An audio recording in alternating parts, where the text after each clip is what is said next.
I was so dumb, but I hopped on a plane, almost drove right back to the 541. Shitty U-turn on the freeway, you turn me from a fiend to a way to you fun. I can wait in the sun for a little, but it's been real gray, and tonight it's a nice C1. I can wait in the cold for a while.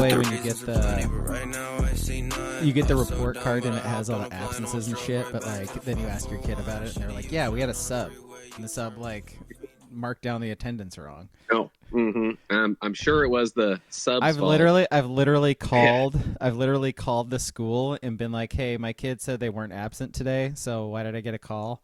And they were like, oh yeah, there was a sub, they just like blah blah blah. I was like, okay, the check's out. If you're a sub, you have one job. Yeah, it's just to collect attendance. Do the After fucking that, roll. It doesn't matter what you do. That's literally it. Yeah. Like, or roll in a tube TV with a VHS player. There's no way they still do that, do they? they? Play Toy Story 1, right? What are we doing They don't here? still wheel in TVs now. They gotta have or the Lion King. I think it depends on the school. Ski, like some of them probably still have those. Yeah, that's a good question though. Like, kids were getting iPads during the pandemic and stuff, so like I think they still do. That's what I'm saying. Like, they still have their individual iPads in their classes, which is wild. But yeah, do they still use like the projectors that the teacher can like write in Sharpie on, like that projects to the screen? No. It wasn't Sharpie. It was vis-a-vis. The vis-a-vis. Vis-a-vis. Yeah. I would say no in a classroom, but I think like almost most schools have a designated computer lab at this point, where maybe in there they do something like that, but in the classrooms, no. Mm. Isn't that what Masoli got in trouble for stealing? A projector? Well, I think it was a laptop. Allegedly? Yeah. No, that was Cam Newton. Be cooler if Cam Newton was I think stealing it was laptops. both. I don't remember. Because that was the thing, right? Masoli was like wheeling it down the street. There's no way it was an overhead projector like that. It must have been like a real projector. I think it was. I don't think so. Go back and read Lindsay Schnell's story about it, and you'll figure it out. There's a name I haven't heard in a long time. Yes, I think she works for like the USA Today now. Yeah, it used to be Sports Illustrated too, right? Like, man. Yeah, something like that. Yeah. Yes, Booble, the best number 8 in Oregon football history, Jeremiah Masoli. Correct. All right, shall we get started, I guess? Welcome to the podcast, Alex King Ski. You know this. You've been listening to us. You're not new to the podcast if you're listening to us right now, so I don't know why I would tell you any other information, but I'm going to anyways. We're on Twitch right now, twitch.tv/TSBpod. That's where you can find us if you're just listening to the podcast. You can watch us do the podcast live every Thursday night. If you hit follow on it, it will give you a link that you can click, and you can just watch it, join the chat. It's a good time. If you miss those, I post them on YouTube. You can watch them there. We do a movie podcast every Sunday. This week's movie is your movie, voted on democratically. Unlike the Pope, am I right? Fucking, what are we doing here? No white smoke here. Everybody gets a vote. The People's Movie. It is My Cousin Vinny. So watch that. It is on Prime Video, and then listen to us talk about it on Sunday. That's it. Do we want to start with the Pope? Should we start with the Pope? Because there's a new Pope. And he's from Chicago. Pope fucking Leo from Chicago is the Pope. Pope Leo the 14th, I should say. Yeah. All right. Yeah, you need those numericals at the back of it to Roman numerals. Feel classy. Yeah. Like, there's a couple things, like the NFL and Pope names single-handedly keeping Roman numerals afloat. Mm-hmm. You know, like, otherwise there's no point. But yeah. Pretty much. It has been an enjoyable day for just the pure memery of it. So many, like SNL, the Bear super fans, they, put in the Pope with them, and Yeah, you see the sign at Wrigley with he's a whatever. Well, he's a Sox fan though, right? He's a White Sox fan. Isn't that what his brother said? I think I saw that come out. Like the Does he Pope, try? he's from Chicago, so the Pope's. I think I saw like the Pope's brother was interviewed, and he confirmed that the Pope is a White Sox fan. So that's gonna be that's the most interesting guy. The Pope's brother. There's some Chicago fucking guy. We need more of this guy. I already have a feeling. Eating pickles on his hot dog and all that shit. Oh, yeah. I gotta see fucking this deep dish. And I gotta see this cat on like Dancing with the Stars or something. You know what I mean? Like the Pope's brother. Have we ever had a Pope's brother? I'm sure the Popes have had brothers before, but like we've had a Pope's exorcist. I know that. We sure have. Yes, we're about to have a Pope's Exorcist 2, as a matter of fact. I hope. Yeah. I will say. So I came home for lunch today at work, and I'm sitting there and I'm eating my gruel, Yeah. And the wife, she works from home, so somehow she's eating like sirloin steak because that's how people that work from home eat every fucking day. That's correct. Yeah, I can confirm it's that. insane. Yeah. It's absolutely insane. She's like, so we work like 2.5 hours a day. Actually. Filet mignon for lunch, and then we expect our people in our lives to make us dinner because we've been working all day. We're exhausted, so. Yeah. So I assume that's what you do when you come home, right? Like the most ratty clothes you've ever worn, but please, Prezi T, don't make us go back to the office because it's harder working at home. Mm-hmm. That's another tangent. I mean, whatever. When it takes 2 to 3 hours to make your coq au vin for lunch, I mean, it's tough. Yeah, but she was sitting there, she's like, "Oh, we got a new pope, huh?" I'm like, "Yeah." She's like, "What is it like? Did I see it was like the 270th or something?" I was like, "I don't know, something like that." She's like, seems like a lot." And my first response was, well, yeah, they keep electing, popes in their 70s. Yeah. So, do a life expectancy thing. Yeah. And then I was like, honey, like, you realize how long, like, popes have been around, right? Like, I mean, I think so. I was like maybe. I was like, I'm pretty sure one of Jesus's first 12 disciples was the first pope. So 270. I don't know, not that many. It's still still a pretty select amount of people. And look, the Earth has existed for 2,025 years, and so there's going to be a finite amount, right? Yeah, like when Jesus tabbed St. Peter, I guess he was the most selective, but from there, Yeah, Francis got the hook, and then we went with the reliever. We went with the righty from Chicago. You know what I'm saying? We really need to keep using the same names, though. I mean, this is the 14th iteration of Pope Leo. Yeah. Well, I mean, can we mix up some different things every now and then? I mean, what do you expect a pope's first name to be? Talk to me. You got a Luttrell in there? Is that what you're going for? Why can't they just go with their? Yes. Why can't they go with their God-given names? Am I right? Because then you're just they're Christian names. They're Christian names. Am I right? That's what their parents gave them. Yeah, I feel you should have a wide swath of names you could choose for your pope, your papacy. All right. Again, I think they're all. I think they all should be Italian. So about some like Giovanni's. A little Carmazzi action. The little Carmichaels, whatever you want. There's a lot of names out there that we could be picking from. So his real name is Robert Francis Prevost. Yeah. And so he's now Leo the 14th, the 267th Pope, the first ever U.S.-born Pope. So there you go. Back to the original thing, though, is like... What? But wait, real quick. Can he not be Pope Bob? That's what I'm saying. Pope Bob from Chicago? Yeah. Why not? No. Okay. Heresy. All right. I guess. But you brought up this is the first, Pope's brother that we've known of. I mean, we get this first Pope's brother before we got our first Pope that's a brother. I mean, can't they just, bypass all the minorities still? Pull the white guy from Chicago? Come on.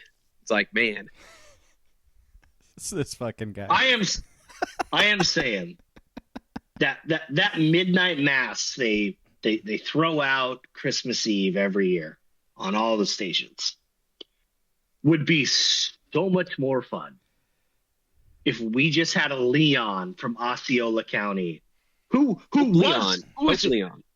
Pope Leon, who was raised Southern Baptist, but went off to college and got wacky, got into Catholicism. You know what I mean? Got But wacky. he's still like, oh, we ain't done yet. Oh, you know, like there's got to, you know, a little flair to it, like Yeah. a little bit of flair would be fun. Yeah, like moonwalks and like big baggy dress pants into the papal offices. Like, Yes. yeah, Yeah, it'd be fun. It would be fun. Yeah. I mean, like you said, but the Pope has been going on for a long time. Try it once, right? Try Give it it a once. shot. See how it goes. Try it out. It's going to be like 10 years tops, right? Like if it doesn't work out, then you just go back. Yeah. To the old plan. Yeah. Yeah. Exactly. You know how old Pope Leo is? 72. 69? He sure is, Ski. Nice. He sure Yeah. is. Yeah. I did not. Pope Leo from Chicago, Yeah. 69? Like, what are we even doing here? No, I did not see any of his like Pope speech from the veranda. Mhm. And I know he spent a lot of time in like Peru, like Love a good and veranda. has spent a lot of time in the Vatican as well. I wondered what's he sound like? Does he dive? Is he trying to be like all proper, like Yeah. Camino de Santos, like all that, or does he go like guttural Chicago with it at all? That's a good question. I didn't hear him either. Anybody in the I chat, need did you like hear him talk yet? Because I am curious. If he's got the Chicago accent, that'd be fantastic. You Like- have to use it. Bro, like get him in an episode of The Bear. Like, what are we doing? It's easy. Hey, you want to market the papacy? Let's get in The Bear. That's the way to do it. Yeah. Like throw him in one of those like really depressing family scenes and see how it goes. Oh, God. Yeah. Jesus Christ. By the way, like it's so crazy that like John Mulaney is in that family and he's like a part of those like insane fucking scenes with the like the greatest actors ever fucking like intensely yelling at each other over and over again. It wasn't like Bob Odenkirk in there as Yes. also. Yes. He the other like uncle. Yeah, like Yes, it's crazy. with Jamie Lee Curtis. I was like, yeah, they well done on whoever got them for Dude, that episode. the casting in that show is nuts. Yeah. Do you guys They like that said, show? I did not care so much for the last season. That's what I've heard. Yeah, I watched it, It- but like, yeah. yeah. I thought it was fine. I didn't have a It's problem with fine. it. Yeah, but- it just wasn't as good, I guess, as the first. like nothing but- happened. Nothing happened. Yeah, Yeah, there was a lot of intensity, but nothing actually happened. Like the same issue they had at the start of the season was there at the end of the season. It was like, okay, well, why did I just like get all stressed out and anxious over all these episodes when nothing actually happened? Yeah. Fender is in the chat, guys. No, he's not. Hey, Fender, hit follow. Oh, it's because Fender, hit follow. he's a Catholic. I get That's it. why. Yeah, big day. That's why. Yeah. Big day. Big day. Yeah. Big day for Big Fender. Yeah. Big Catholic. He called that the best episode of TV ever. Maybe. The Last of Us episode 3 season 1 I think is that for me, but Here's the thing. I was ready to rattle that off, by the way. Anyone who could be like, season 3, episode 4 of flying over anacondas, dork. I think you'll find. Dork. I think you'll find. Dork. Because I'm going to say, you want to know what? That Antigus episode, Baby Billy, pretty fucking awesome. I don't know what episode that was because I'm not a dork. Episode 27, Really? season 17. So the guy, Condor. the guy who gives me shit for not watching TV shows is mad at me for knowing a lot about a TV show. Fuck you, bro. Fuck you. Yeah. Have you watched a single second of The Righteous Gemstones? No. Yeah. Dork. Nerd. but- I'm looking right into the camera. Dork. But can you word for word say this current season of Andor that just came out. I don't even know what that is, man. Yeah, fuck you. Watch a good TV show, maybe. Do you ever think about that? You ever think about watching a good TV show? Yeah, yeah. You guys were telling me that Baby Yoda show was really good 5 years ago. It is. So I don't trust that kind of opinion. I mean, it is. Then it got co-opted by every racist on the fucking planet. So kind of telling. It's interesting. It's switched back. It's switched back. Clean shaven up top. I'm not though. You can see there's hair there. Oh, you can see there's hair. Okay, all right. Andor. He's fucking. See, King, you missed it. This fucking guy. First season of Mandalorian, all the racists were on it. Second season, they fired the racist chick, so all the racists were upset and did not like it anymore. That's correct. Yep. Or was she racist or was she Jewish comments? Was it like yes? It was. Yes, is that what? Yes. Anti-Semitism. Yes. Okay. Well, and then she went. She signed with Shapiro, right? And they're going to make a movie together. Yeah, Isn't that a thing? A bunch of terrible Shapiro movies. Yeah. Does he actually put out movies? Like, has he actually done that yet, or is he just talking about it? Yeah, they put out that like child smuggling movie, didn't they? That the guy ended up being a pedophile. Bro, I have no clue. I don't think that was. I don't think. Yeah. Was that not I know his what movie you're talking. I don't think it was his movie though. No. Oh, but, right. Yes. Yeah. Who saw that one coming? Weird. Yeah. Gee, you haven't watched Righteous Gemstones either, have you? Yeah, I watched them all. Yeah. Oh, yeah. Okay. Okay. For some reason I thought. Okay. Not a dork. The crazy thing is, not a dork. This guy over here fucking loves McBride too. Look at him. I do. Yeah. Yeah. I'll watch it at some point. Probably. I don't know. I mean, maybe. I don't know. It kind of came out, like I said, like in the pandemic. You know, when no one had anything to do. We're a few seasons deep, but the pandemic. But yeah. Booble Booble says just shoot me is better than Andor. So, well, just shoot me is probably quality television. It is. Is that David Spade? Yeah. Better believe it. Yeah. Yeah, it is good TV. No Spin City, but it's close. Well, nothing is. That's Rogan, right?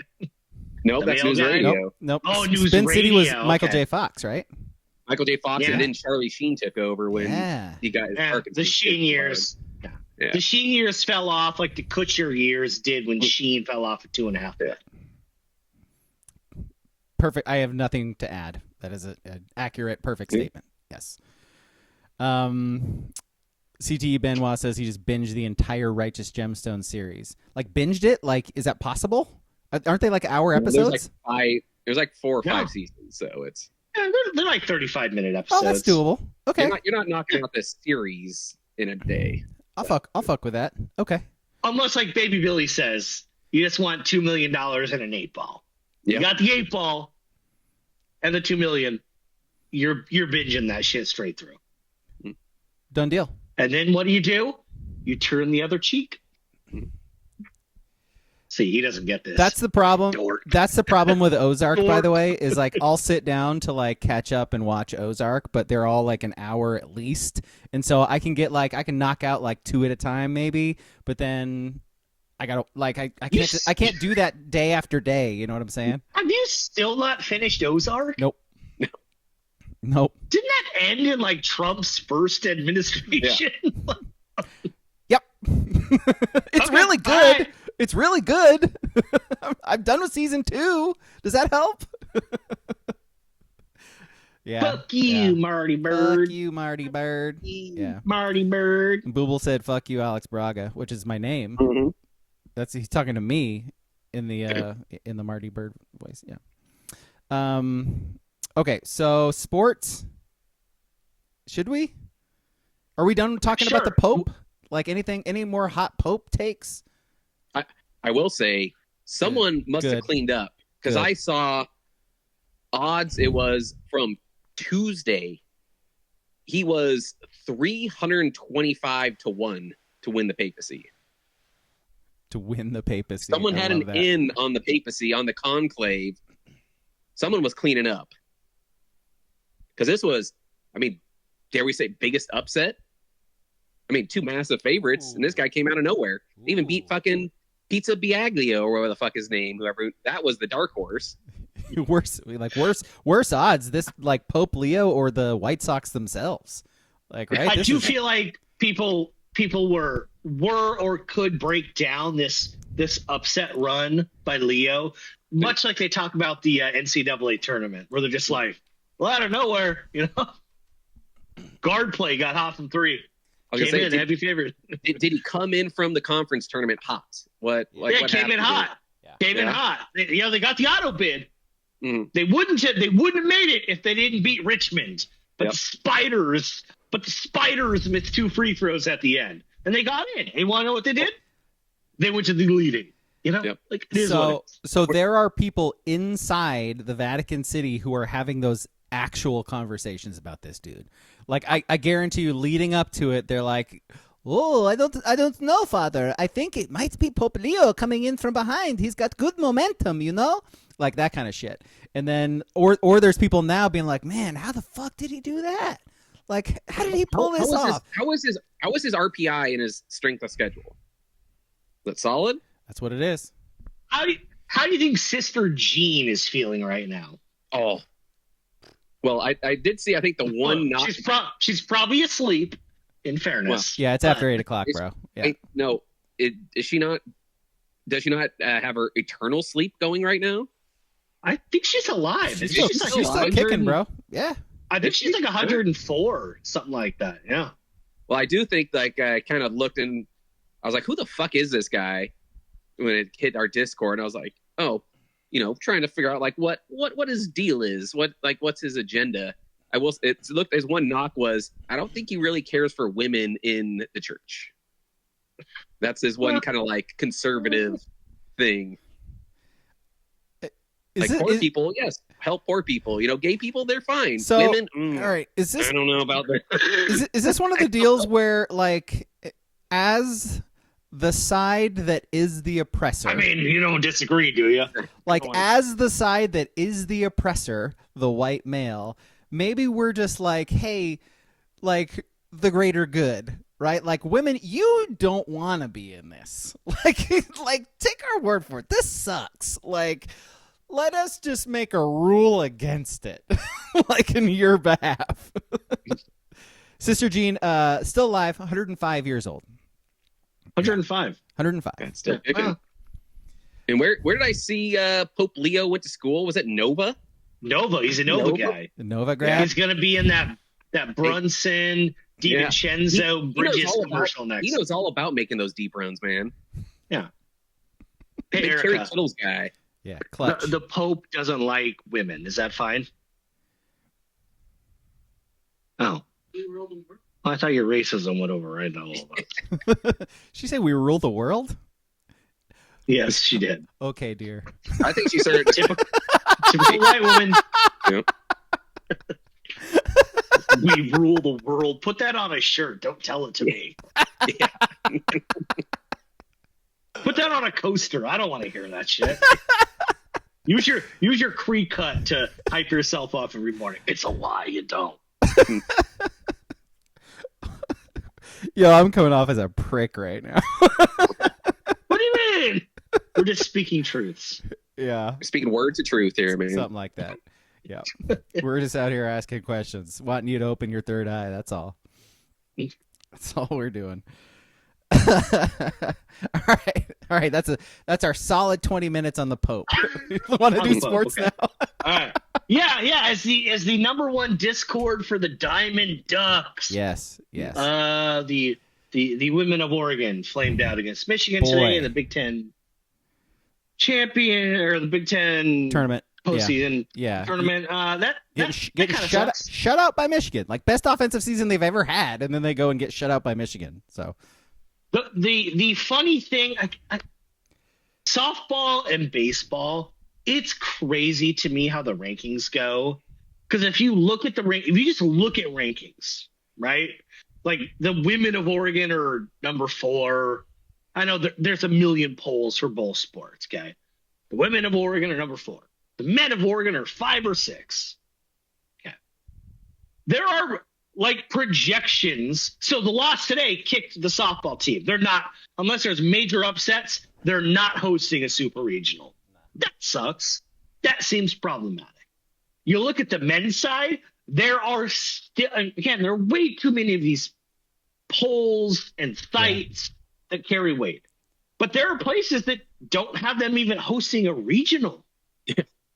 I saw two today. One had them going to Corvallis as the 2 seed. That feels like it's for clicks, but whatever. And the other one had them going to Arizona as a 2 seed. Like, okay, I'll be straight. Look at me. Honest tree. Are we in the trust tree? Yeah, safe place. Yes. Yeah. I haven't watched a single pitch of Big 12 basketball this year or baseball this year. So I don't know. Maybe Arizona's really good. But I'm just saying, when I look and I see that they're like number 5 and you're telling me they can't host, I'm like, well, that sucks. That seems unfair. Why do we have polls? It's just, I don't know. Well, especially if they're getting put out by the fake liberal media. I mean, who are these pollsters? I mean, to be fair, I have run my own internal polls, and the pollsters for college baseball and softball generally lean to the right. That's all I'm going to say. A lot of SEC bias in there. A lot of SEC bias. Hanging on to that Big 12 lineage after Oklahoma and Texas left. It's a little troubling. A little troubling. So, like, baseball is a top 10 team, right? Like, top 5, 100%. Top 5 in some rankings. Like, how is that possible?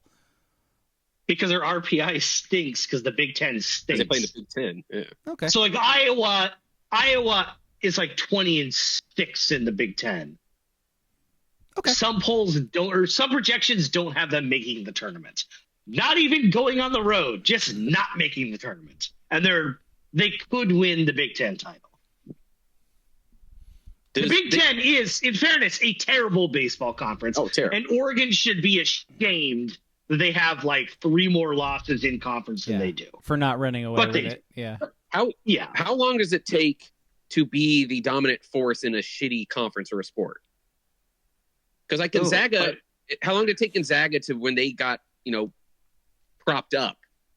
Right. Like instantly, the second they did. The second they did? Yeah. So why doesn't that work for Oregon? In the conference? Because it was like, it was Gonzaga and St. Mary's, and then Gonzaga like started getting good recruits, and then it was just Gonzaga and St. Mary's, but Gonzaga was like a little bit better. So, but they were at least they would get a higher seed than they probably deserved. Sure. But it's like Oregon's getting punished. It's like when there's usually a switch to where a team is maybe in a league, a shitty league for long enough where it's like, all right, they're in. We just know they're good. Maybe they got to make a run in the postseason now. To like, I don't know, but that would be nice. Yes, that would be nice. Yes, they do. Yep. Yeah, both teams do. To win the national championship. But yeah, just get to Omaha or OKC. Just get there. Yeah, pretty much. That's really all we ask for as people who follow these programs. Baseball. Well, here's the deal. Like, because softball is, I think the way softball has played this year, and against good teams too. Like, I think there's genuine feelings that like softball could challenge for a national championship this year. Like, I don't think baseball is in that category this year, but they could make a run. But they don't have the pitch. You gotta have the pitching. But I think that's probably why everybody's disappointed today about the Michigan loss, is because like you were in a position to go into regionals as one of the top teams in the country, and now you lose this game, and the way you lose it, you're going to get bumped down at least a little bit, and it might hurt. It might make your road harder when it really shouldn't be the way you've played this year. So I always say maybe not baseball as much, but softball is a weirder sport to where the pitchers could be so dominant, and just one pitcher is all it takes. Yeah. There's always like a Florida pitcher who just dominates everybody.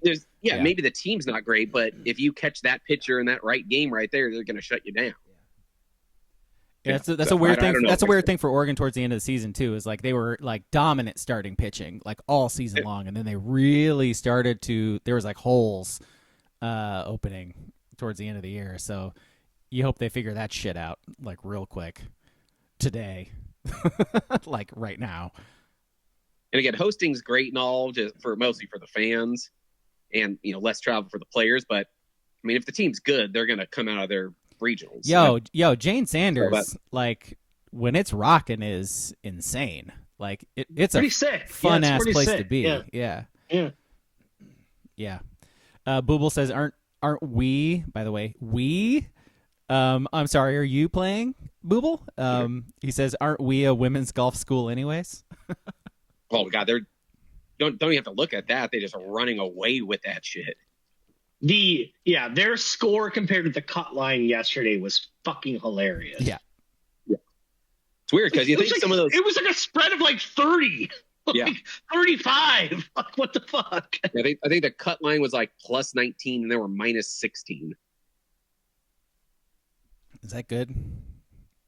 Pretty good. All right. I don't know. I'm not a sports guy. I don't really watch sports. So well, obviously you don't know that. Yeah, I don't Golf. know. It's a game you hit a little ball towards the hole. You know that one? Pool? Talking about pool? I'm surprised you said pool and not fucking snooker. British ass. Billiards? Are you talking about billiards? Yeah, billiards. Yeah. All right. How about NBA playoffs? So Haliburton's buzzer beater, not really buzzer beater, but like Haliburton. I swear I can say his name. Haliburton shot, and then doing the big balls from Tanaka. Back in the Major minor. League 2. Yeah, Major League 2. That's right. It was Major League 2. I was gonna say back in the minors. Give Sam Cassell his credit. I think he was the. I think Was Sam that Cassell. Was that pre Major League 2? No, Cassell was a Timberwolf for sure. Maybe a Rocket. Someone Google Sam Cassell Rocket big balls. I'm doing it right now. You guys talk amongst yourselves. No, because I'm looking up Major League 2 release date. 1998. I feel like they're pretty close. They're running on the same track. 1994. 94. So it's good. Wow. Okay. Oh yeah. So Tanaka would be the first. Yes, he was. Yeah, Cassell said he did it from that movie. Like, from that movie. Yep. Literally interviewed saying that. Yep. Glad we got to the bottom of that. Yeah, actually, that's the breaking news we needed to talk about today. Like, you're welcome for listening to this podcast because you just learned that. Yeah. Okay.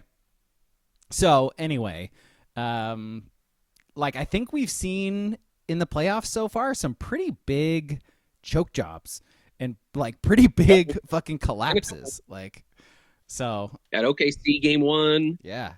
Both Celtics games, really. Yeah, the Celtics for sure.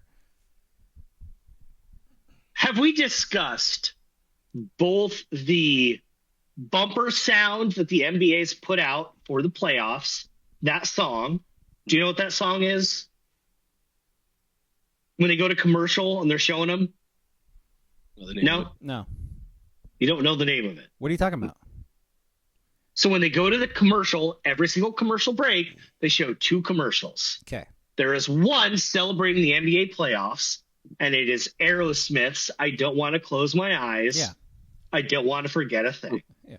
Because I miss you, babe, and I don't want to miss a thing. Yeah. And the second commercial is Jalen Green doing the Wingstop commercial. And they are appealing to 2 different complete racial dynamics there. Yeah. They're like, hey, the whitest people, there's Aerosmith. Yeah. And that song with the animal crackers, the space song. Covering bases.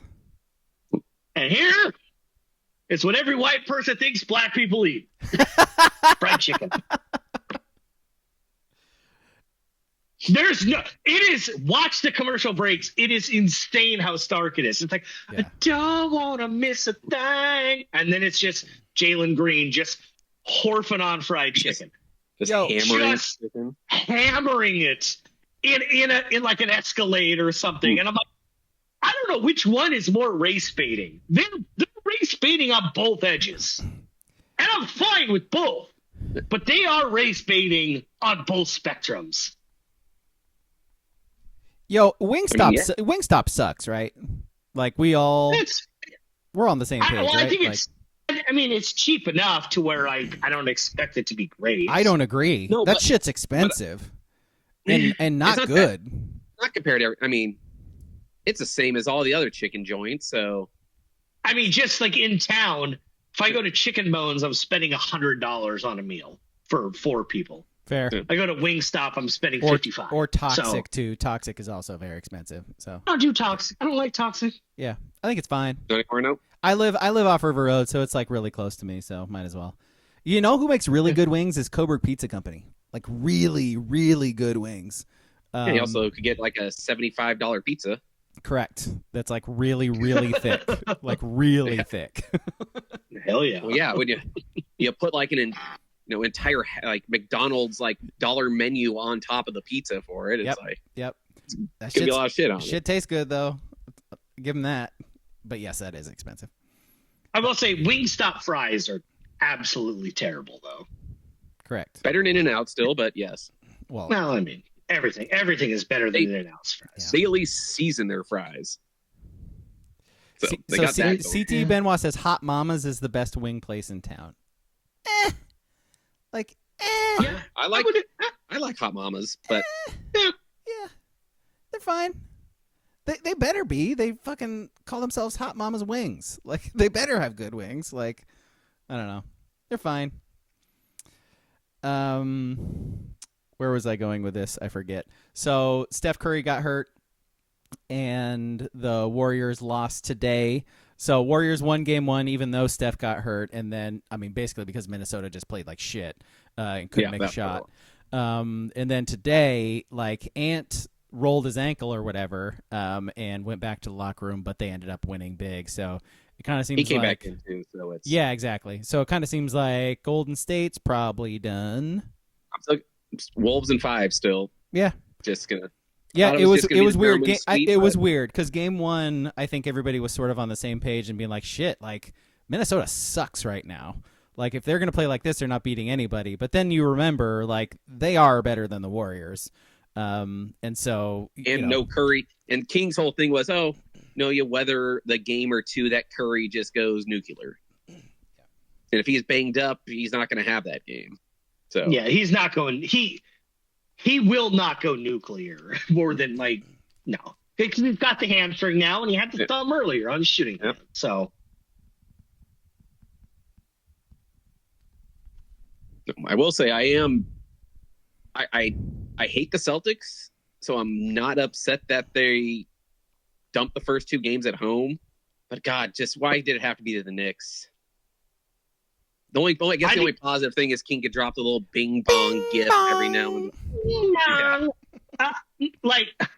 God, I still think the Celtics are going to win.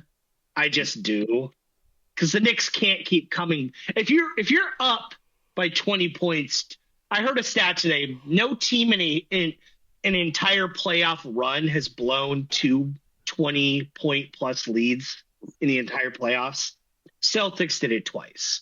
They're not going to do it again, but I fucking hate watching the Celtics.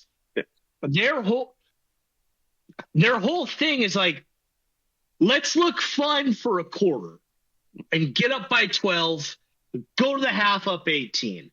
And then in the entire second half, sometimes they go in. They won 60-plus games. More often they go in than they don't. Let's do nothing but walk the fucking ball up the court and shoot a 3 with 4 seconds left. That's all they fucking do. And the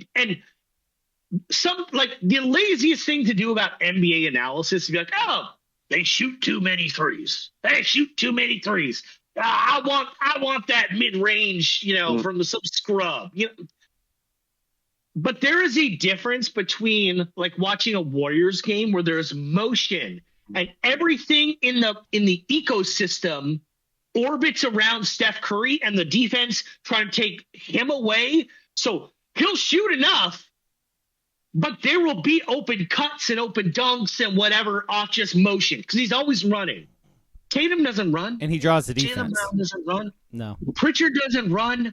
It's boring, and I hate watching it. And it's like the Daryl Morey Rockets, and wank, I guess you could say the Sixers, because he's technically there, but they're fucking losers, and we're worse than the Blazers this year, so whatever. But there's a difference between the Clay, Steph, KD Warriors shooting a shit ton of threes, or the Warriors now even. Shit, where it's like we're shooting 50 regardless because we know we're going to miss a bunch, but we're going to make just enough to make up the difference for all your layups. It's just eye poison, and I think they're going to win, and I hate that, but I hope they lose.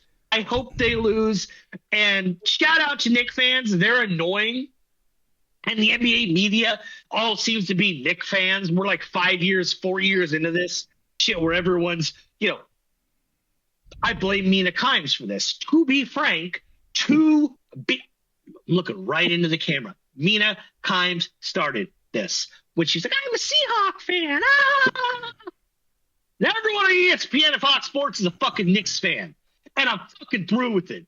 It sucks. It stinks. And I don't even hear Mike Greenberg talking to Stephen A. Smith about the Knicks every fucking day. It sucks.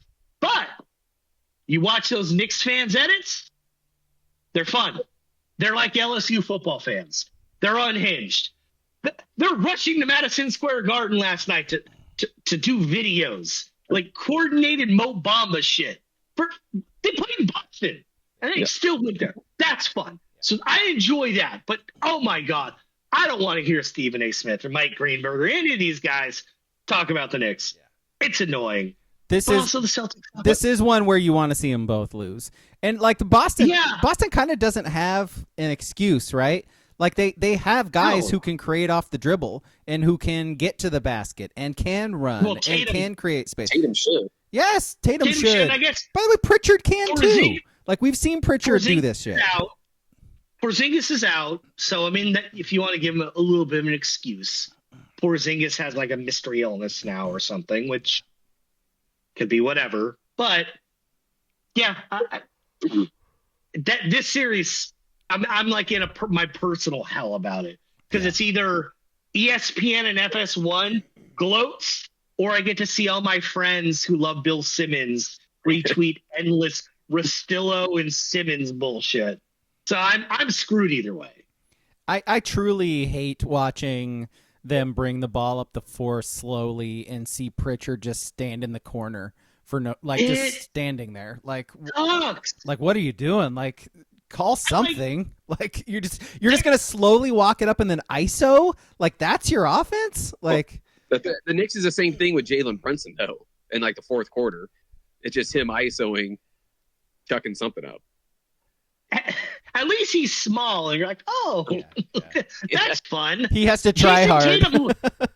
Jason Tatum looks like he should score on everyone. Yeah. Like, that's the frustrating thing, is Tatum looks like he should either score or get a great shot for someone every time, and they just shoot threes.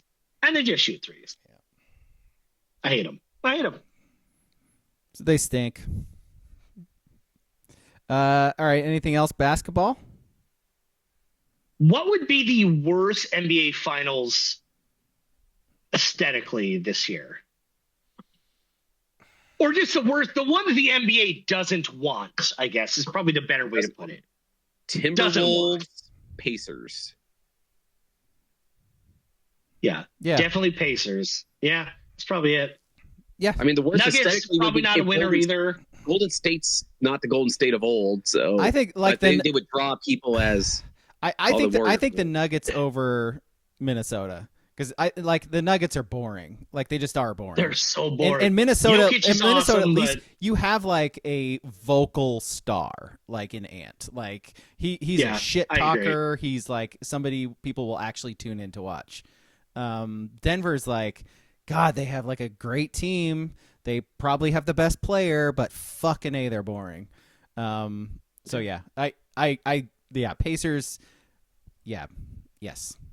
What they want is probably Oklahoma City, Boston, or Oklahoma City, Knicks, one or the other. I think that's probably what they want. Probably Knicks. Probably Knicks. Right? Knicks.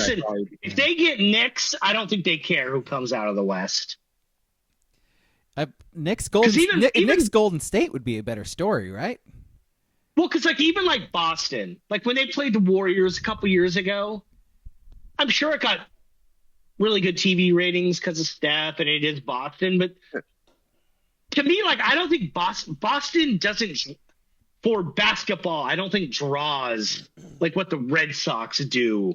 You know, when they're good, it just feels like the Celtics. Like, who relates to Bill Sharman and John Havlicek and Bill Russell? Like, I know there's some bird titles out there. People in Boston. That's about it.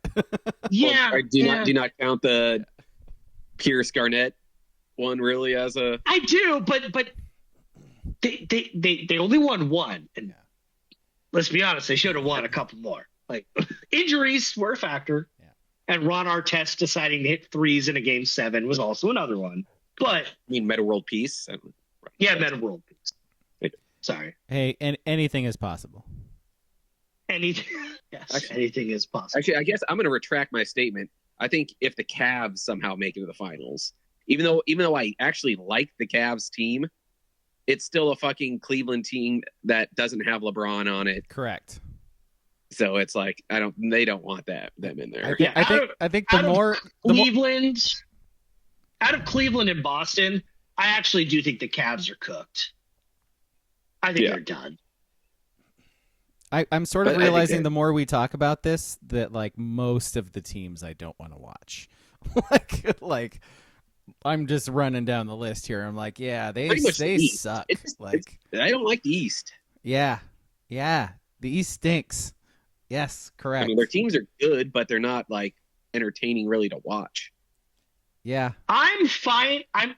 Even though I ranted against the Knicks, I'm fine watching the Knicks because the content that comes from them, whether it's the fans or people doing veiledly homophobic stuff with Cat and his very zesty voice. Yeah, it's just and Jalen Brunson does this thing where have you seen? I have. Yes. Yeah. Oh my gosh! What? What? Oh my gosh! I love it. I love that cut going around of just him doing that over and over. It's so good. Oh my god! Oh my god! It's a foul! That's a foul! Wow! Holy shit! Yeah, the internet is good. Yeah. Sometimes. Booble says Cavs Nuggets would be gross. Yes, that would be gross. Yeah, a lot of that. Way too many bigs on those teams. Yuck. Like, of the finals from, God, I'll say the last 10 years, Nuggets and Heat in 2023 didn't watch. Yeah. I kind of watched game 2 because I think the Heat may have snuck in a game 1 win. I think they won in Denver game 1 or something like that. So I watched like one of the games and I was like, they're an 8 seed for a reason. I'm good. I know Jokic is awesome. And Jamal Murray. Shout out to the Oregon Taka legend, Jamal Murray. But, I mean, you weren't sold on Duncan Robinson being like the best piece in a possible Dame trade from that series? No. No. And Jaime Jaquez. What I love. Jaime Jaquez. Can we spend I just want to spend 3 minutes on revisiting Dame to the Heat in 2023. All right. I'm going to go take a leak. No, just kidding.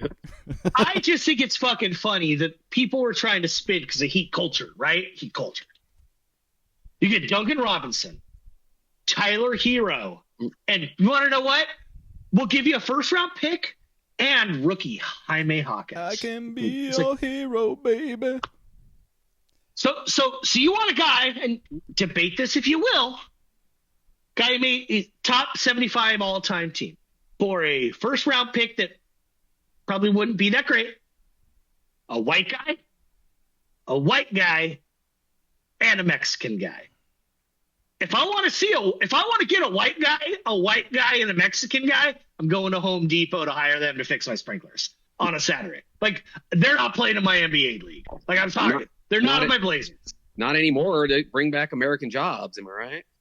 Oh, you got to be build here, buy here. You know what I mean? Yeah, build here, buy here. God. Just a all-time stupid 6 months of a year was 2023 and the Heat. It was the Heat fans just crying how could they not make this trade? It's such a good trade for them. like Lebitard, fucking Lebitard. Oh well, that show, yeah. That period of that show, I was like, oh my god. Fast forward 30 seconds. Oh, they're still trying to talk me into Duncan Robinson in a Lillard trade. Okay, all right. And hey, Lillard has aged like spoiled milk since then, and he was kind of aging that way since he played injured in the 2020, 2021 Olympics. Just that whole circus is not aged well. Bad. And unfortunately, the Blazers haven't seemed to nail a first-round pick after that either. So, hey, let's all live in purgatory. That is something we haven't talked about yet. Is Dame's Achilles injury? I mean, he's 37. Like he's probably done, right? Like, well, I think he'll be 37 next year. Okay, when he comes. But yeah, if he comes back next year. I think he has 2 years left in Milwaukee, and the cap numbers are insane. Well, I think that second year is a player option, and there's no way he's turning that down. Nope, Why he would will he? opt in. Yep. Doesn't matter how divorced and can't see his kid and all that drama that we heard about, last year. Dude, his life since he left Portland, like, fully fell apart. It fully fell apart. Like, he got divorced like right away. He can't see his kids like at all. He basically stopped rapping. If you haven't been paying attention too, he's released like 1 or 2 singles maybe the entire time he's been in Milwaukee. Like, he starts stinking on the court, and now he ruptures his Achilles. Like, fucking A, Dame. And if you just kind of follow the NBA on the track of like where players want to go, where players live in the off season, this kind of shows you where Milwaukee stands. Yeah. Damian Lillard spends his off season living in suburban, like, where does he live? Like Oregon City or something, McMinnville? Like, he doesn't live there in the off season. He comes back to his empty palatial estate in like Milwaukee. Fender says he lives in West Milwaukee. Apparently he lives in West okay. Yeah. See, I thought he moved to like a palatial like place like. So Swoosh says lives out off Stafford. I don't know what that is. Like, I don't Matthew. know. You don't know Matthew? Yeah, you don't know Matthew. Yeah, he lives off Matthew Stafford. Okay, cool. Casual. Yeah. So apparently that is in West doesn't Lynn. know ball. Come on. Apparently that is in West Okay. Lynn. Yeah. So. Yeah. Okay. For some reason, I thought he lived in like the outskirts of Wilsonville or something. Right. But I love Milwaukee, life, by the way. Milwaukee, Oregon.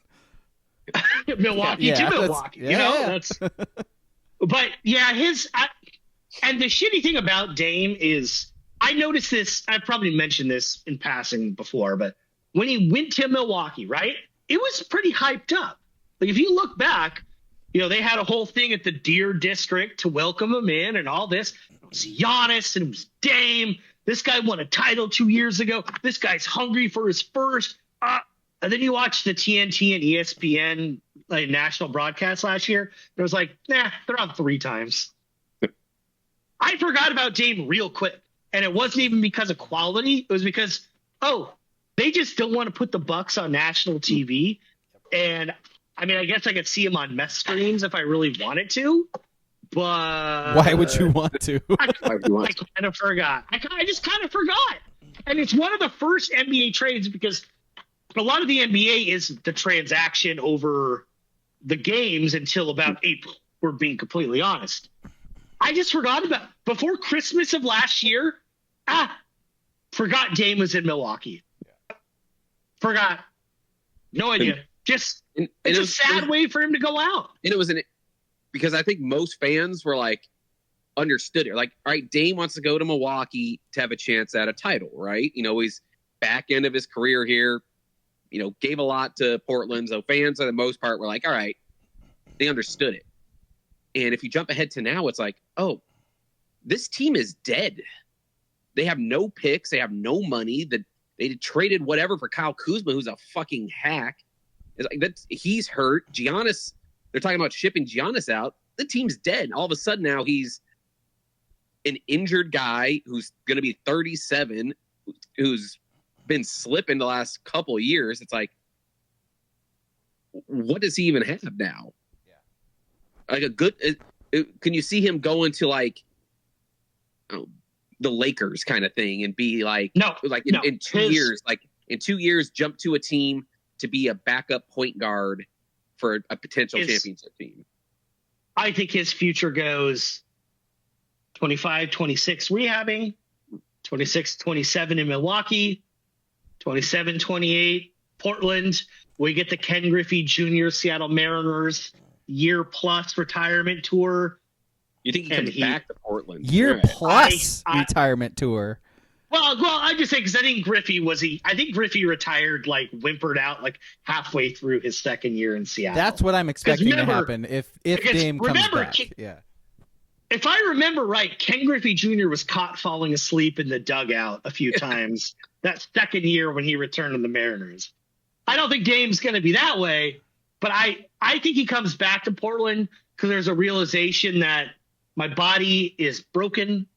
I'm 6'2". I could never play defense, because like some of these ends of like careers are like, it'd be great if Dame won a title wherever, 2 years he plays for the Nets and they win a title. Okay, great. I don't know, but yeah. No, I know. I'm just picking a random team. But these retirement stuff go like Carmelo Anthony chased that ring in LA. They didn't like him. If he had just stayed in Portland that one extra year, it's last year, they're a 6th seed. Maybe they win a round and then they whimper out in the second round. But he's now spent like 3 years in Portland. Like the joke would still be Portland legend, but he would go out on a much higher note. Like his last game, even though he did, because he sat out a full year before he announced he was retired, we would all kind of know, he would have gotten that last game of Moda's. Dude, he would have gotten his flowers. Absolutely. Yeah, his last game of Moda would have been, one of these.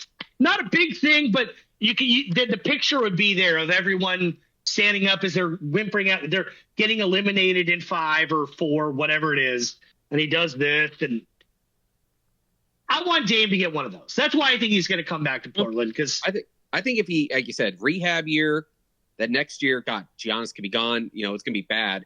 But if his body is somewhat enough healthy and he has the drive, I don't see him coming to Portland. He will chase a ring somewhere. If his body is broken and he's kind of semi-given up, I see him coming back to Portland then for a year, maybe 2. I think he'll have the drive.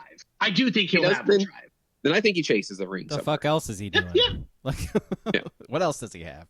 Well, the body kills the drive. If his body just does not bounce back to being quick at all, he could drag on a couple years and just be a shell if he wants. So from the chat, Fender says he's telling locals he wants to come back. Apparently, I don't know how Fender knows this, but okay. And then a couple good ones from Booble. Dame's last game at Moda will be like Kobe. He just chucks it to hit 50. Absolutely. Yes, on board. Also, he thought he lived rent-free in Paul George's head, which is also true. Yes, good point. How about this thing? Trade, get Dame back, trade for 2 years of Giannis, and because the Bucks have no picks. The Bucks need draft capital. Give them all because I think the Blazers have 3 first-round pick swaps with them in 3 consecutive years. Ski, shut up. Give them those. Ski, shut the fuck up. Like, the Bucks are going to have to. They're going to have to deal him. They have to. So let's unspool this. Here's how it goes. The Spurs get Cooper Flag, right? Yep. So now they have Wemby, De'Aaron Fox, Cooper Flag, right? Rookie of the year, Stephen Cass. It's Stephen Cass. Go UConn. They trade some stuff. Castle's gone. He's gone. He goes to Milwaukee. Right. They get Giannis. And then Dame cowtails back and is just like the 7th man on Giannis, Wemby, De'Aaron Fox, Cooper Flag, and the fuck fucking Spurs dynasty. He wins one ring with the incoming Spurs dynasty. Fuck me. Is he? So he's David Robinson. They finally bring in Tim Duncan to get him the ring. Yeah. Actually, on kind of a more serious note, the Spurs retooling and what OKC has done, and to a lesser extent Boston, because whatever, they're Boston. It fucking pisses me off seeing these teams that 4 years ago, 3 years ago, 5 years ago, 7 years fucking sucked. They fucking sucked, and they knew they sucked, so they sucked. Yeah, and at OKC, they traded guys away, or at Boston, they were accumulating picks and they made a swing with Kyrie Irving and whatever. Not different. Spurs sucked. They knew they sucked. Pop's all-time records. It's going to take a hit, but they're accumulating picks. Why can't Portland just fucking hit on one of those? Just one. I guess they kind of hit on Dame, but at the same time, we all knew he was 6'1", couldn't guard. That he hit, but it's not like hitting like Wemby. Because you know what the difference is those teams, other teams, did not sign an Aaron Aflalo or a DeAndre Ayton or a Jeremy Grant. I know. They didn't blow that money in those picks. They unloaded and completely retooled and waited to spend the money or the draft capital that they accrued smartly. Blazers just middle-grounded fucking everything for the last 20 years. Yeah. Evan Turner, Alan Crabb from Fender in the chat. Yeah. Alan Crabb. God. Remember that fucking guy? No, the Blazers. Was it Blazers Festus fucking Ezeli? Suck. Mm-hmm. Festus Ezeli played 10 games. Yeah. Like I said, that the Blazers were primed to do the same thing Oklahoma City did. They could have traded away talent when a year before when they should have, or they could have pulled the Boston and just traded everyone and just got all the draft. And, if you have 12 first round picks over 4 years, you're going to hit on a couple of them. You have to mathematically, right? Well, and the fucked up thing about the Blazers, and I'm cursing way too much on this podcast. I apologize. I've had a rough week of coaching my fourth and fifth grade basketball team. So. Gotta get those F-bombs out this way. I hear you. I hear you. This is a safe place for that. That's why I do the explicit thing. You're good. But if Portland and Jody Allen, it's a whole complicated thing. I get it. Portland is a market where if they were just we are going to suck for 3 years, they're not going to sell out the building. Okay, they're not getting 20,000. But they'll get 15,000 if they have one guy who's bad but is quirky fun. If they have an Alex Caruso, Portland it's not going to be 10,000 people at Mode every night. If they have a Dalton Connect, people are showing up. This is not LA. This isn't. There's some markets where you can't be bad. Portland, you can be bad. People will still show up. I mean, they are bad. Just be bad. They are bad. I mean, I know they're bad, but no, intentionally bad. They tell you, we are not trying. We think. People still show up. Fuck. I hate them. I hate them. Honestly, I think that's the thing that keeps the team in Portland, if we're being honest, is because... No, they're not. No, it's because the fan base... I'm stopping you there. The fan base is passionate no matter what. That's my point. Okay. All right. Okay. Because if the fans stopped buying in and stopped going to games because the team has sucked for such a long time, then people would start looking elsewhere. Yeah. I think because we're talking 20 years ago at this point. There was a couple years where after the Jailblazer era, the Rose Garden at that point was empty. It was. But the messaging around the team was also gross at that point. But I feel like if Portland just knew we're tanking for Gary Gabagool in 2030, people would be dressing up like Gabagool. Gary Gabagool would be a fucking gold mine for a Portland team. Right. Yeah. When are they going to make the move for Gabagool from Boston? You know what I mean? Like, bring in Gabagool. Gabagool. fucking Jersey, man, not Boston. Jersey? Oh, yeah, that's right. My bad. Yeah. All right. So, because I kind of mentioned my basketball team, and I know I mentioned this in Discord. Yeah, I was curious. I just want to tell you guys how fucking funny this team we played was over the weekend. This is a grade league, not an age league. Some leagues are ages, which is a little more tight than grades. It's a predominantly fifth. We have a couple fourth graders, fine. This team had two guys that were 6'1" plus. Whatever. The first kid, like I said in the Discord, what grade is this? Totally believe he's a fifth grader. I totally believe he's a fifth grader. Yep. I totally believe he's a fifth grader. He just moved lumbering. He scored, but it was uncoordinated. This second guy, he looked like Kelly Olynyk. From the long hair to the headband. Sunshine? His celebration when he scored was this. I don't know if it was a joint.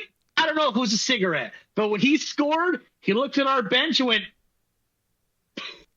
and threw that shit. Yo. And he actually, aside from being tall on offense, he kind of fucking sucked, but not the point. But like I said in the Discord, hours later, a chunk of our team was at this airsofting place in town for a kid's birthday party. And they went up to the kid, because there were about 4 or 5 kids from that team there, and asked him, hey, what are your ages? And they're all like, 10, 11. He was like, 5th grade. No, how old are you, 5th grader? No. That's not what we asked you. Your age is grade, 5th grade. This kid was old, man. Again, I'm not filing a petition. I really don't care. It's just funny to me. That's amazing. Yeah. This kid took, I want to say, I would not be surprised if he took 2 redshirt years during COVID. COVID years, man. I'm just saying. They didn't want to send him to school that second year, and that first year they pulled him out because, online school, we don't know if we want that camera in our house. His name was Lyric. Yeah. His name was Lyric, and he looked like Kelly Olynyk. His parents were anti-vaxxers before the right wing took that shit over. That's all I'm saying. In 2020, he was taking red shirt years because he had anti-vaxxers, and it was hilarious watching him play. Just absolutely hilarious. 35 on your heads? No, he stunk on offense. Really good on defense. He blocked. I'm not even joking. He probably blocked like 12 shots, like clean, like just offensively. He may have scored 10, but he wasn't very good. He double. But yeah. It was just funny just watching him because I'm like, that kid is clearly so much older. Oh, wasn't that the dream? Wasn't that the dream of, like, let's say you like you said, you hit middle school, maybe you hit high school, and you're like, God, just if I could have been playing these kids 2 years younger than me right now, I'd just be throwing shed right by them, just dropping bombs. What I wouldn't give to be 6'3", it would have changed my entire life being 6'3". It's like so like at halftime of our game, so we're like the second best team in the league only because we volume shoot threes and we have kids that can hit them. I'm not saying they're good at them. I'm just saying they shoot enough to where they're playing that Celtics game. By the way, this is why King likes the Warriors offense so much, is because he's telling his kids to just run around in circles and chuck threes all day long. No, listen, I go, run Oregon. Oh, so the weave? And the point guard goes like this, and he goes like this. He goes, he runs up to half court and goes, Oregon. No one can hear him. And I'm like, just fucking go. Just shoot a thing. Just chuck But it was so funny because, at halftime, I think it was 26-2 them. And 26-2? 26-2. 26-2. 2. Yeah. Breeze clearly not following that day. No, it was very fun. It was a fun half. And I'm like, I'm not an abusive coach, Like, but if I was like a high school baseball coach, I think we've heard otherwise, by the way. I think on this podcast. No. Soft. I can cuss out my own kid. It's fine. I don't cuss out. I don't cuss them out. But I will say mean things to them. So I'm yelling at them. I'm going, and yelling is an exaggeration. Let's have a loud voice. I hear you. And I'm like, guys, the whole half, all 5 of you were on this side of the key on defense. And they had 2 guys on this side. Every play, blah, blah, blah. All right, pull out. So to be a coach, you got to have a lanyard. You have a whiteboard? No. That's why you're not scoring. What kind of rinky-dink program you running there, man? It's the YMCA. Come on, guys. And so you got to have a lanyard because you got to have your badge you show them to coach to make sure you're not like a pedophile. And you got to have a badge to get into your after-hours gym to practice. And I'm yelling, so I'm yelling, guys, there's got to be someone on this side defending. Find your man, blah, blah, blah, blah, blah. And I turn around and I get a drink of water because I don't really care. And I look back and I watch it for like 30 seconds. And they're all dicking around, which is fine. They're 4th and 5th graders. Sure. I'm going to pull out my lanyard. Guys, what is this? No, your ID. No, it's a lanyard. And this lanyard has 2 less points in the first half than all you combined. Put it away, no, get there. That's awesome. Yeah, and here's where I lost. Here's where I actually did lose my shit last week. So I had this one kid. I'm not going to name him. Never played sports before. That's perfectly fine. Yeah. His mom's making him play so we can actually play. He's a 5th grader. Love it. Go to put him in with like 18 minutes left in the second half. And he goes, do I have to? And this is a league where, do they really chart it? No, but it's supposed to be 50% playing time for everyone. So I put him in there. And as I'm pulling him out, I have to pull out, I put him in with a couple other kids. I got to take out a couple. And we have this kid who thinks he's James Harden. Lefty, I think I mentioned it. He does the 7 shuffles on every 3-pointer. It's clearly a travel. I don't know why they don't call it, but they don't. Because it's middle school. And he goes, I have to get pulled out? I'm like, yeah, even you have to get pulled out. And everyone could hear it because there was no ball bouncing. There was no ref talking. And everyone in the gym was like, ooh. Sorry, bucko. Yeah. Get on the fucking bench. Yeah, ride the pine. Get on the bench. Smart Ride ass. the pine. Ride the pine for 3 minutes. This is like our 8th game. You know the deal, dude. I'm putting you back in. I'm tricking that guy's parents. I sub him in 5 times for 2 minutes at a piece. So it looks like he's in a lot. He's not. Shut the fuck up, kid. All right. Yeah, All right. I gotta say that. We got I mean, that's when you hit a kid. No. No ski. Back in the good old days, back when America was great, that kid would catch a whiteboard upside the head is what would happen. Or a clipboard, but I do, one or the other. Before we move on from this absurd 5th grade basketball, one of the things I love to say to the kids, and I've said this before, is I love to do the thing where I'm like, why are you wasting my time? I'd rather be going to the dump than being here coaching you if you're going to play like that. You see those parents sitting off to the side? They have a million things on TikTok they'd rather be watching. And the kids just look at me, and it's funny. I think the parents laugh, and it's all performance. Clearly the kids don't know how much fun a dump run is. Yeah, you stink worse than the dump. I'll go there right now. I'll enjoy it. Yeah.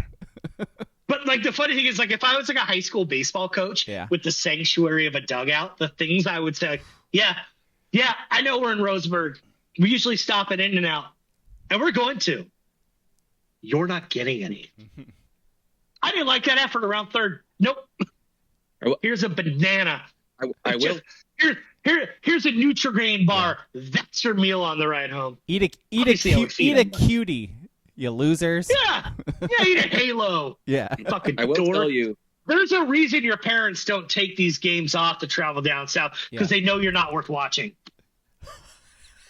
Jesus You just wasted $350 to just sign up to play. We got some quality stuff in the chat. Booble asking if you're on the hot seat. Sounds like it. Your offense is struggling. You got to turn things around. He's second in the league. I'm second in the league. I will say this. Oh. I will say this. We just got an email today. They shuffled our last two games around because we were going to play the two worst teams in the league. And because this is Donald Trump's America where we suddenly care about feelings, they want these teams to get wins and feel good. So now we got to play the good teams the last 2 weeks. Bullshit. That is some bullshit. I wanted to crush those kids. Yeah. Crush. Yeah, stomp on them. Swoosh saying, Jables Shabazz, a graduate of Bobby Knight's School of Coaching Youths. 100%. What is a Ute? Yeah, exactly. What is a Ute? Let's see. King probably dresses like Cronin and yells at the ref like Frank Martin. I'm just picturing a man yelling like Knight but sweating like Tingle or Tinkle. Tinkle. I just dress like Dan Lanning. Terrible chinos, ill-fitting, Tuck your shirt in. Sweatshirt, Yeah. Air Force Ones. It's a bad look, but you want to know what? It's a Saturday morning at 9 a.m. You're getting what you're getting. You got the Zins in Just your be pocket? lucky you don't. No. Okay, Just be lucky right. you don't throw a Zin at your fucking head, kid. There you go. Exactly. There's your weapon. Dude, that's what you're missing of being a baseball coach. Dressing your team down for not hustling or doing some shit like that, and just to be able to have the slight pause to just shoot the biggest wad of dip out. Just oh man, that's sorry. Real quick. Swoosh got me, man. Dick print chinos. Dick print chinos, man. Yeah. Rest in peace, my dick print chinos. They ripped like a year ago. Very sad. I know I mentioned this before. We got better things to get on to, but like 2 years ago, I was coaching my kids' third grade baseball, and I was nice the whole time. It's third grade baseball. But I remember there was one game where our pitcher was just shoving, for a third grader. But he was like no runs through 4 innings.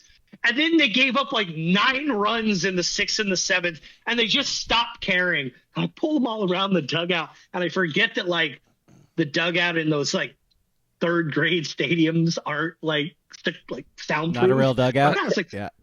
And I was like, you guys all need to look at Isaiah and apologize. You all let him down. He pitched his ass off, and you let him down, and you let him down, and you let him down. And all the parents, when I came out, were just like, no, you can't say that. I just kept walking. Yeah. I felt like a WW. I felt like a wrestling heel, like they were throwing water at me. I just put that back on my back. I'm out of here. You can't say that. All right, on to the list. Yeah, let's do our list.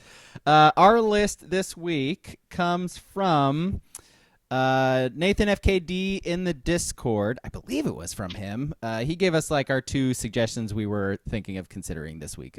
But we chose our top 3 personal athletic achievements that we have done in our life. So that can be whatever you decide it could be. Like actually playing on a sports team, something insane that you've done physically, like whatever it is. Yeah. So who wants to start? I'll start. 2017, I ran the Eugene Half Marathon.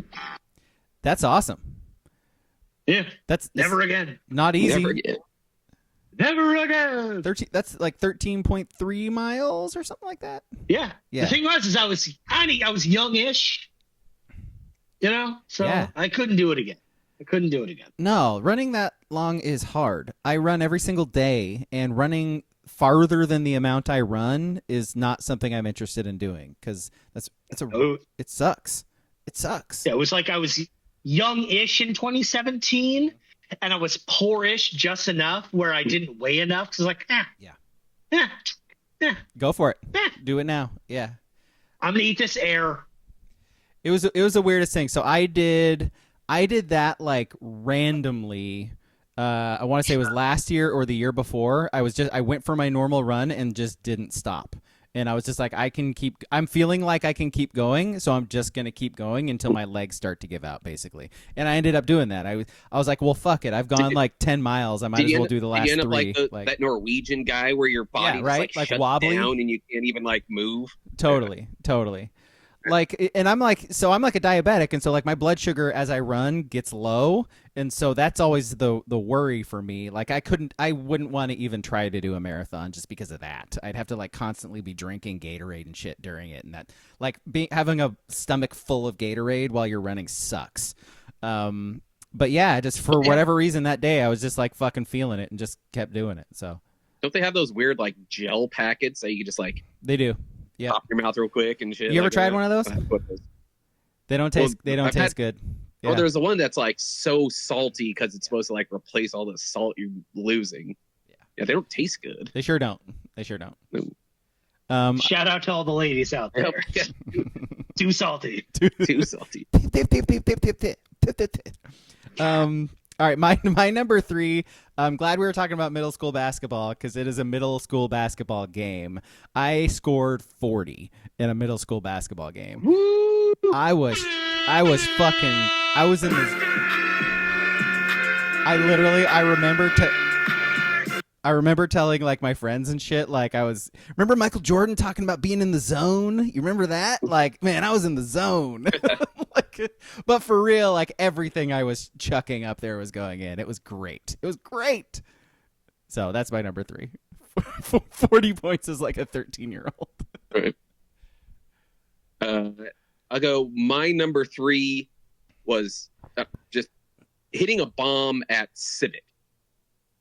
I hit a decent amount of bombs, through high school and summer ball and shit. But Civic Stadium is fucking massive. Yes, 30-foot wall, and it was like 340 down the left field line. Not easy to get one out of there. So I got 2 of those. You had 2? I was going to ask, like, how many? Is that how many you hit in your career? No, I had probably a dozen, but 2 at Civic. 2 at Civic. That's what I mean. Okay, cool. The other ones were Rad. North Shore, other places. Yeah. Rad. That's great because my number 2 is hitting the wall on the fly at Willamette. I mean, at Willamette. Wait, was this pre or post when they extended those fences real high? Yeah. It was pre. It was pre. Still. Because I got a single. I didn't even get to second. Yeah. I hit it and I went. It was like the Gray Skull, Castle of Gray Skull. Yeah. I was like, oh my god, I've harnessed so much power in this stick with these hands that when I dropped the bat, the ball hit the wall and I'm like 5 feet out of the box. Straight up single. Just didn't even try to go to second. Pretty embarrassing, but hitting the wall on the fly felt great. That's what's up. The feeling. It's still like 327 down the line. Yes. Not a tall fence, but it was a poke. That's nice. Rewinding a little bit, 3s from the chat. Booble says, striking out the side the first time he pitched. How old were you? Like, you're saying what? No, that was a miss hit. All right. Let's see. Fender says 33 points in 6th grade AAA. Oh yeah. Yeah, buddy. Swoosh says beating his grandfather at golf at the age of 13. That's dope. That's a good one. Dope. And then WCP says a dope catch or tackle playing football in 5th grade elementary school recess. Yeah. Yeah, buddy. All right. So my 2 now is I got a sack and a blocked punt against North Eugene in Autzen my senior year.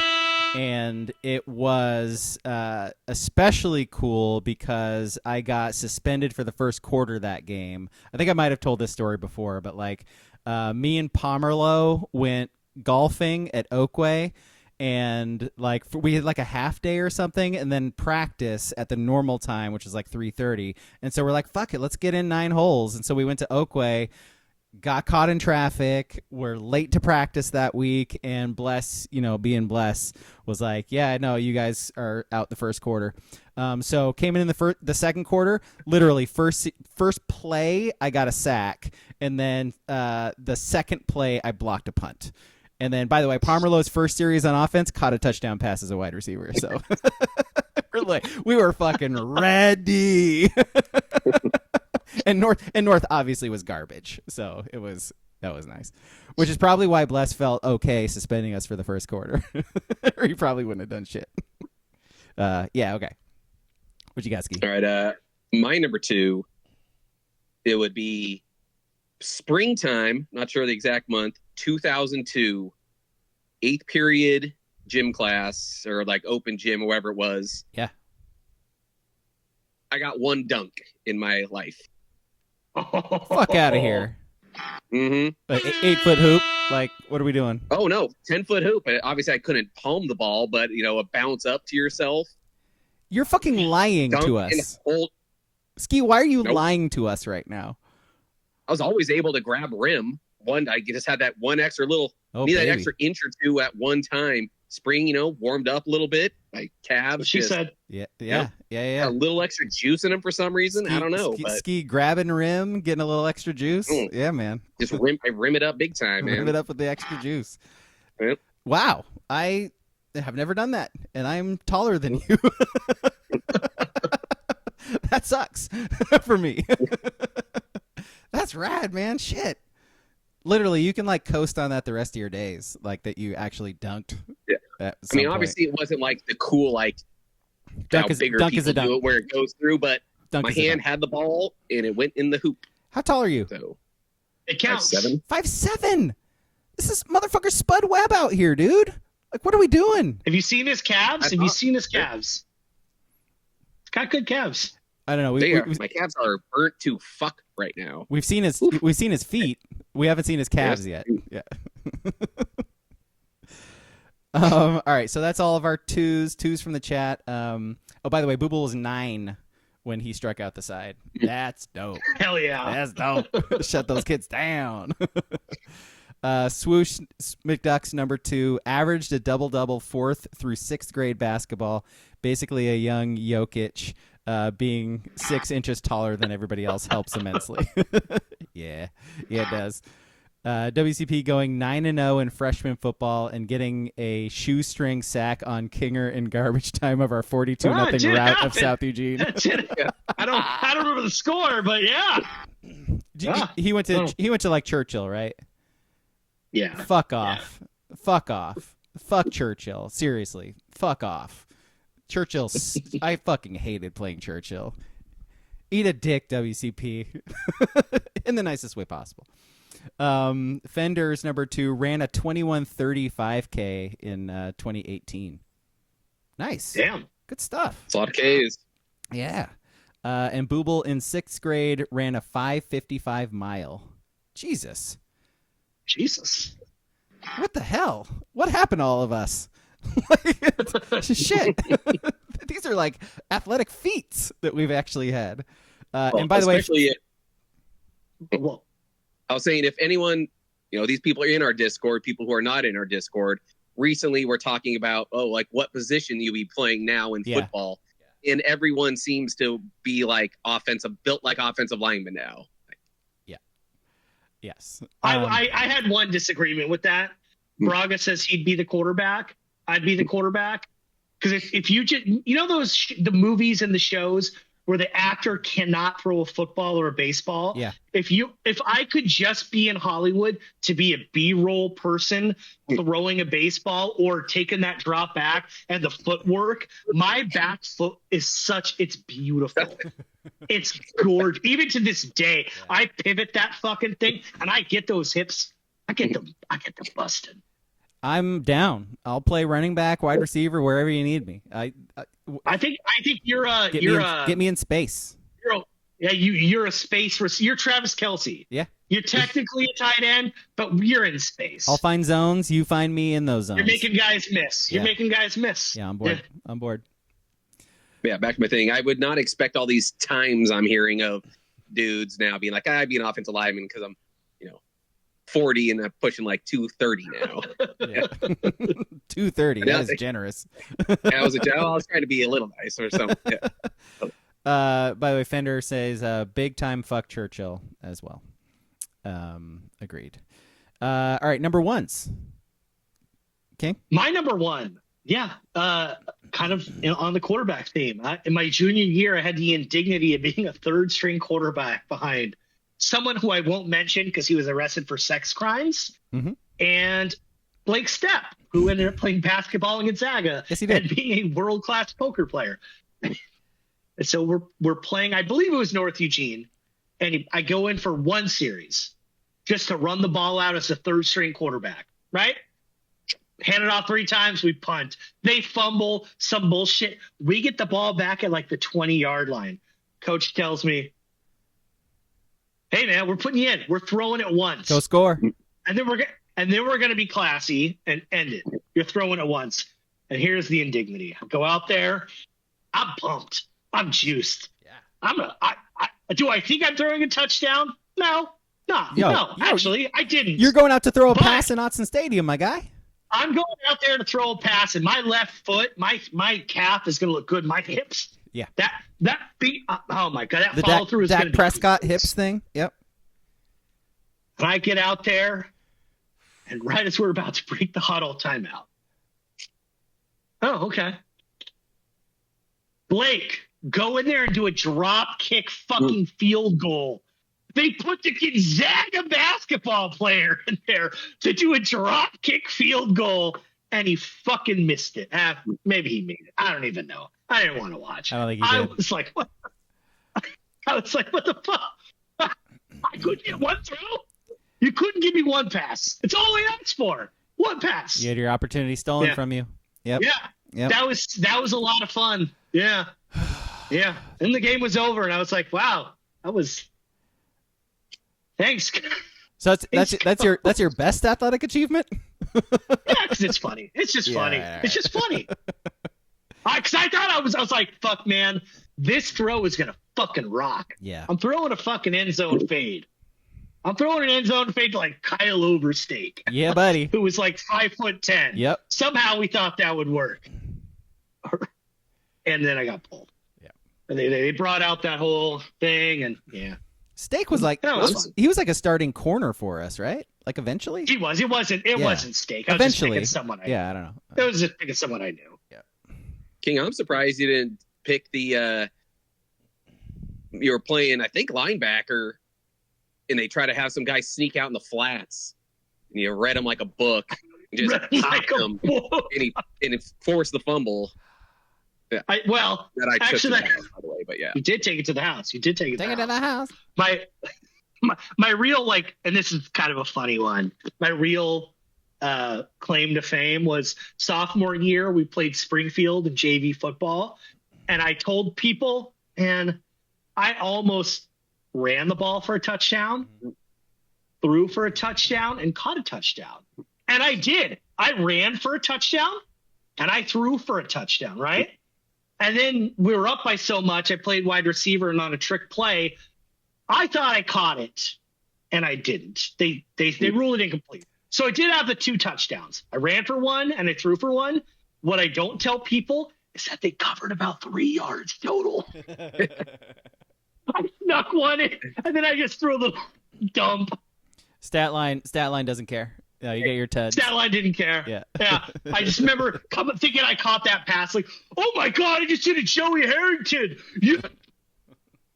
But yeah, how many of Tebow's touchdowns were inside the 2? Exactly. Yeah, like 6 years later, I was vindicated. My lameness was vindicated. Yep. And you, by the way, when you scored, you took a knee every time too. So I mean, you did it first. Now that I think about it, what makes it even sadder is I don't think we were winning by so much. I think we were losing by so much.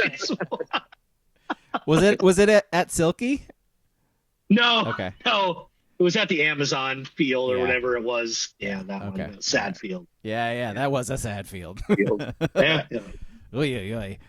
All right, so my number one, you were talking about Y basketball earlier. It is a Y basketball game.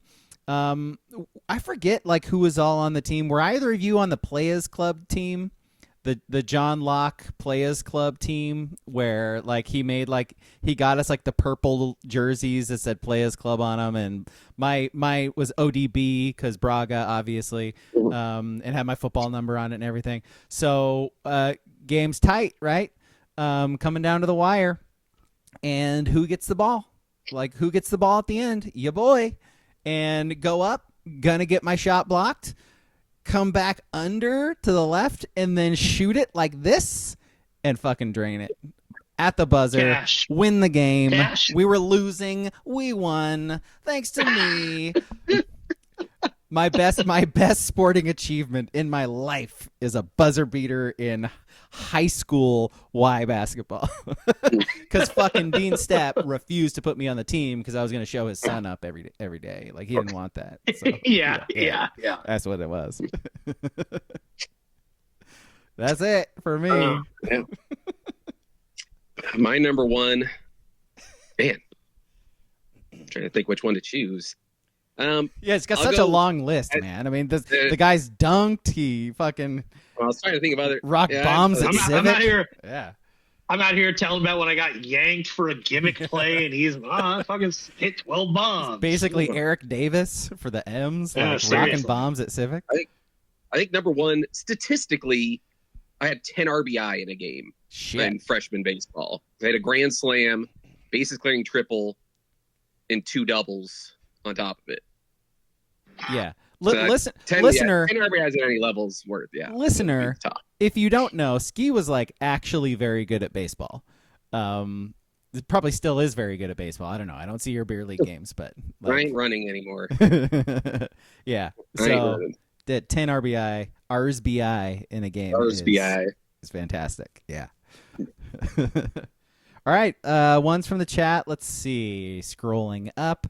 Booble says rolled a 200 in a bowling league game in 6th or 7th grade. Jesus, dude, you gotta run. Like, fuck. This guy fucking owned the recess. My God. Jesus, like his elementary and middle school years is a phenom That's impressive at that age. for any age. Well, I can't do I it. I mean, I'm sure you can because you bowl all the time, Ski. But like, yeah. I did, yeah. Let's see. Swoosh McDuck, 6th grade recess soccer tournament champion. Drafting the new kid from Iran equals fucking game changer. Mhm. It's a smart. Listen, That's just smart. Hey, you're in Oregon. You're playing soccer. What do you do? I'm gonna draft a colored kid. You know? Back then you could say it. Back then you could say it flew. I'm just being correct with the times. Sure. Let's see. Fender, Because he's young enough where he didn't see him as a terrorist. No. He just saw him as a colored kid. the best player on the field. Yeah, he's a talent evaluator is what he is. Yeah. Fender squatted 615 in college. That's a shit ton of weight, my guy. Oh, now we're getting college athletes in here now. Where'd you go, Fender? Didn't you go to Brown or something, Fender? Like you played there, right? I forget. Let's see. Please tell me it was like College of the Siskiyous instead. CMC. What's CMC? I don't know what that is. Claremont. Okay. Sounds about right. Christian McCaffrey? Yeah, that's the only CMC I know, but CMC? whatever. Claremont McKenna College. Okay. WCP number 1, smoking a whole gram of sticky green icky in one hit from a 5-gallon gravity bong that used an apple for the bowl. Apples, man. Hey, what kind of apple? That's what I need to know. We've had our arguments about apples on this podcast, so it better be good. So I know we need to wrap this up. We've all done our ones, right? All that. It's just we have on that. I could do quick. some honorable mentions, but go for it. This will be quick. So today's Thursday. Yesterday was Wednesday. Tuesday, Mm-hmm. my youngest kid's teacher, 5th grade teacher, he also coaches high school track. And he texted my wife and was like, hey, I just want to let you know that through the grapevine of like coaching, I'm hearing that a lot of kids on like all the teams, whether it's baseball, softball, whatever it is right now, when they're going on these long road trips to like Medford, because they're always fucking going to Medford and Grants Pass and Ashland, it's ridiculous. Every team has been caught multiple times with kids who are either vaping weed or eating edibles. So I want to let you know. And I was like, and she tells me that. I'm like, yeah, he did tell me that, one kid on a football trip got in a lot of trouble because he was just slamming vodka and whatever. But I haven't heard anything since then. That was in the fall, right? Yo, So by the way, like slamming vodka before playing football. What the fuck is? Well, like, it's after. It's after. After. It's on. Oh, It's okay. on the ride back. Well, It's no, on the then ride that's back. then that's fine. Yeah. And he was like 17. So Yeah. whatever. So last night, my kid had a game of Grants Pass. So I go pick him up at like 10 p.m. because Jesus fucking Christ. And we get home and I don't even tell him. I don't even tell him that the teacher texted his mom. And he goes, "Oh, man, you know that guy with the beard who totally fucking sucks?" No, not really. Whatever. He goes, "Man, he got so greened out after In-N-Out. Got so greened out." I'm like, "What?" He goes, "Oh, yeah. We were all eating In-N-Out. He ordered first and then went in the bathroom, was just hit the vape pen way too hard and got way too stoned and puked everywhere on the bus." That we've made weed too easy. We've made weed too easy. Because 10 years ago, even, let alone like our geriatric ass, we couldn't be sitting there with a gravity bong ripping that shit outside of an AM, PM, and then get on the bus to go back home because everyone would smell it. Correct. You just got to eat an edible or hit your black waxy sludge or whatever the fuck they call it. And if you're cool with it, no one will know. Because you want to know what you do? You close your eyes and you put in your AirPods and you go to sleep for 90 minutes. Kids have it too easy these days. I mean, to the point where I've never heard the term greening out. I had never heard it either. I was like, what the fuck does that mean? I was like, green out? For blackout, brown out. I was like, did he hit someone? Did he go Draymond Green? Like, I don't know. But yeah. So, and I go, what did the coach do? And he's like, he was like, man, I got to report you. Yeah, like you have to tell the parents, I right? have Like to you have to. so. Yeah, like. Yeah, so I don't know. Jeez. Yeah, sorry for that little tangent. No, but man. Yeah. it's too easy now. It's too easy. Fender says you aged 15 years in the last 90 minutes. Yeah, Yeah, that's right. correct. I mean, we established this last week. Yep. Let's see. Let's Oh, do. nice. Ski, stand up. Stand up. I don't know if I can. Just stand up for a sec. I think I. Oh, okay, my I see that guy. shit. My guy. Yeah, okay. Yeah, Burying the he's a lead. troll. He's He's a troll. He's burying the Oh, yeah. lead. That's awesome. I'm sitting on a gold mine too, possibly. Yeah, It might still be in my garage. you need Might to- have about a dozen more You of them. need to check that. My size has gotten smaller since I last wore those. So if you got any smaller ones, let me know. There's definitely Got any mediums? good for our Discord because I think like double XL might be the smallest. It was all just leftovers that Yeah, fair enough. no one fit into. All right, let's see. Some honorable mentions. WCP dominated handball PE class in 8th grade. Let's see. I swear we had more honorable mentions. Yeah, Swoosh says high school junior year featured in the yearbook for Ultimate Frisbee. Skis. You go to South Gene too? What's going on said, here? He said Skis lady might have that yearbook. I don't know where mine is anymore, so we might need to see pictures of that in the Discord later. I'll have to dig through it. Booble's honorable mention won 8th grade PE wrestling tournament. Wrestling tournament in PE? That's okay. I would have opted out. No. Fenders. Back when you could say it, I would have been like, too gay. Out. You expect me to wear that? No. And the coach would have been like, you want to know what? I think you're right. Coach is like, it's You're right, it is okay. pretty gay, right? It's okay. Would've Yeah. said that. Except back then, the F word would have been thrown around a few times. Yeah. Which, yeah. We're not I was that. trying to keep it. I That was trying to one's, keep it PG. that one's not back yet. You can't use No, that that one. was That's not. not bad. Give it time. Yes. We got a long presidency. Yeah. Fender's honorable mention: recovered a fumble and returned it for a touchdown, playing semi-pro in France. Cool. Does that count? football. Wait, in do I France. have a humble back sounder? That's right. I played football in France. And he was Fender and I went to middle school together. He was in the fucking French immersion. This fucker's a French immersion guy. God damn it. We Hollow kid. You know what? You're here now, so we can all just say it to your face. Fuck you, Fender. See, the funny thing about our shared experience in like high school was like I was an IHS dickhead for 2 years. Yeah. And everyone thought we were dickheads, but the French immersion IHS kids, the biggest dickheads. Just the worst. Just the worst. I didn't know there was It's a not good. subset of IHS that was. Who like, knew, was- right? Same thing. Yeah, we went to these IHS little forums, and it was same thing. They sent me out to speak on behalf of some country, and it was, oh, no, you're getting pulled for the French kid so you can kick a fucking set shot in France. Dude, Bullshit. as someone who was not in IHS, that was like a foreign world to me because there was literally a door that went to IHS that separated the two. It separated the two schools. And it's like I'm just like, who goes in there? Like it's so. If you watch- ooh. If you walk past the vending machine, the crystal clear Pepsi vending machine, as a regular kid, you couldn't go past. couldn't It just do it. stopped you. It was a force field. There literally was a wall. It was a wall. 4 years, never set foot once on that side Never. of school. Never. I don't know. Like, could have been nicer. I'm guessing. I don't know. Dude, no, this is what I'm saying. It wasn't. felt like a land we were banished from. You were. Yeah. You were. We had to take a vow, protect our turf.